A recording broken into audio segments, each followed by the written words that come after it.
Friends, welcome to ஆரோக்கிய சமையல்.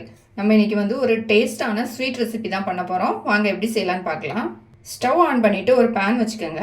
இதில் பார்த்தீங்கன்னா நான் 1 கப் அளவுக்கு இட்லி அரிசி எடுத்திருக்கேன். இதை வந்து நம்ம இதில் போட்டுக்கலாம்.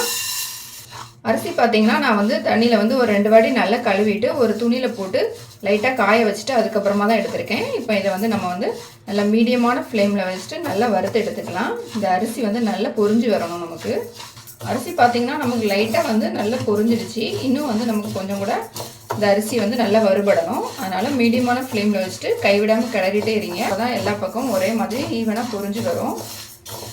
கலர் வந்து கருகிடக்கூடாது. அதனால் மீடியமான ஃப்ளேமில் வச்சுட்டு கிளறிட்டே இருக்கலாம். நம்ம இப்போ பார்க்கும்போதே தெரியும் உங்களுக்கு, அது வந்து லைட்டாக வந்து கலர் சேஞ்ச் ஆகிட்டே வருது. இன்னும் கூட நமக்கு கொஞ்சம் கூட இதை வந்து நல்லா வந்து ஃப்ரை பண்ணிக்கலாம். அரிசி வந்து நல்லா பொரிஞ்சிடுச்சு பாருங்கள். இப்போ பார்த்தீங்கன்னா தெரியும் கலர் வந்து நல்லா சேஞ்ச் ஆகிடுச்சு. இப்போ நம்ம வந்து அடுப்பு ஆஃப் பண்ணிவிட்டு இதை எடுத்து நல்லா ஆற வச்சிடலாம்.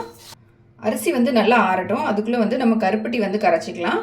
நான் இன்றைக்கி பார்த்தீங்கன்னா 1.5 கப் அளவுக்கு கருப்பட்டி எடுத்திருக்கேன். நம்ம வந்து 1 கப் அளவுக்கு அரிசி எடுத்ததுனால 1.5 கப் அளவுக்கு கருப்பட்டி எடுத்திருக்கேன்.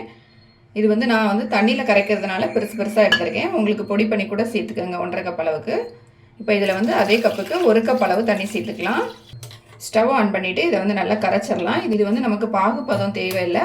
ஜஸ்ட் இது வந்து கரைஞ்சால் மட்டுமே போதும். நமக்கு கருப்பட்டி வந்து நல்லா கரையட்டும். கருப்பட்டி வந்து நல்லா கரைஞ்சிடுச்சு. நம்ம இப்போ வந்து இதை எடுத்து ஆற வச்சிடலாம். கொஞ்சம் நம்ம கடாயில் வந்து வறுத்து வச்சுருந்த அரிசியும் வந்து நல்லா ஆறிடுச்சு. இப்போ இதை வந்து நம்ம மிக்சியில் போட்டு பவுடர் பண்ணி எடுத்துக்கலாம். மிக்சி ஜார் ஒன்று எடுத்துக்கோங்க. இதில் வந்து நம்ம வறுத்து வச்சுருந்த அரிசியை வந்து இந்த ஜாரில் போட்டுக்கலாம். இதை வந்து நல்லா பவுடர் ஃபார்மில் அரைச்சி எடுத்துக்கலாம். அப்போ தான் நம்மளோட ஸ்வீட் வந்து ரொம்ப சூப்பராக இருக்கும். இப்போ வந்து ஜாரில் வந்து போட்டுட்டேன். இதை வந்து நம்ம நல்லா பொடி பண்ணி எடுத்துகிட்டு வந்துடலாம். அரிசியை வந்து நல்லா வந்து நான் பொடி பண்ணிட்டு வந்துட்டேன். இப்போ பார்த்தீங்கன்னா நல்லா பவுடர் ஃபார்மில் இருக்குது பாருங்கள். இந்த மாதிரி தான் நம்ம வந்து அரைச்சி எடுத்துக்கணும்.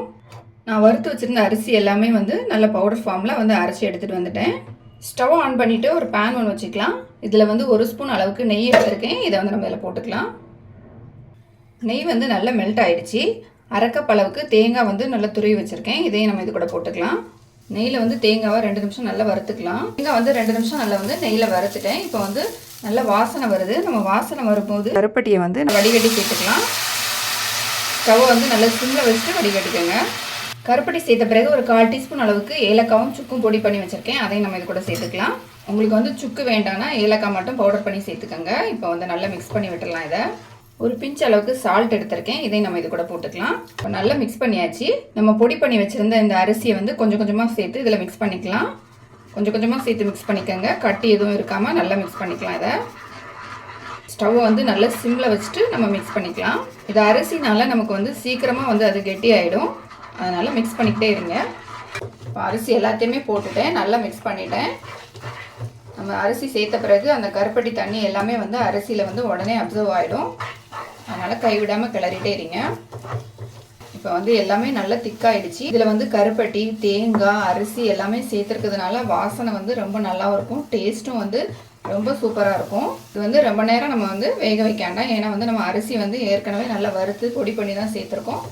அதனால் எல்லாம் மிக்ஸ் ஆன பிறகு ஒரு 2 நிமிஷம் நம்ம வந்து சிம்மில் வச்சுட்டு நல்லா மிக்ஸ் பண்ணிக்கலாம். அதுக்கப்புறமா வந்து நம்ம ஸ்டவ் ஆஃப் பண்ணிக்கலாம். இப்போ பார்த்தீங்கன்னா நல்லா மிக்ஸ் பண்ணிட்டேன். இப்போ நம்ம வந்து அடுப்பு ஆஃப் பண்ணிக்கலாம்.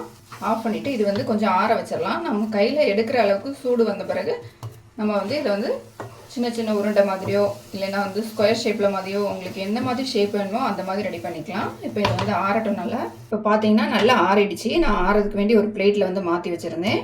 இப்போ பார்த்தீங்கன்னா நமக்கு கையில் வந்து சூடு பொறுக்கிற அளவுக்கு தான் இருக்குது. கொஞ்சமாக கையில் வந்து நெய் தடவிக்கலாம். தடவிட்டு இதில் வந்து கொஞ்சமாக எடுத்துக்கலாம். நம்ம எடுத்துகிட்டு இந்த மாதிரி லட்டு மாதிரி ரெடி பண்ணிக்கலாம். பார்த்தீங்கன்னா நம்மளோட சூப்பரான அரிசி லட்டு ரெடி ஆகிடுச்சு. அவ்வளோதாங்க. ரொம்ப சிம்பிளான ரெசிபி இது. நம்மளோட அரிசி லட்டு வந்து ரெடி ஆகிடுச்சு. நம்ம வீட்டில் அரிசி மட்டும் இருந்தால் போதும், டக்குன்னு வந்து இதை ரெடி பண்ணிக்கலாம். இப்போ இதே மாதிரி நம்ம மீதி எல்லாத்தையும் வந்து ரெடி பண்ணி எடுத்துடலாம். நம்ம வீட்டில் இருக்கக்கூடிய அரிசி வச்சு எப்படி ஒரு டேஸ்டான லட்டு பண்ணலாம் அப்படிங்கிறத பார்த்தோம். இதை வந்து கண்டிப்பாக ட்ரை பண்ணி பாருங்கள். ரொம்ப டேஸ்ட்டாக இருக்கும். இந்த வீடியோ உங்களுக்கு பிடிச்சிருந்தா லைக் பண்ணுங்கள், ஷேர் பண்ணுங்கள். மறக்காமல் என்னோட சேனலை சப்ஸ்கிரைப் பண்ணுங்கள்.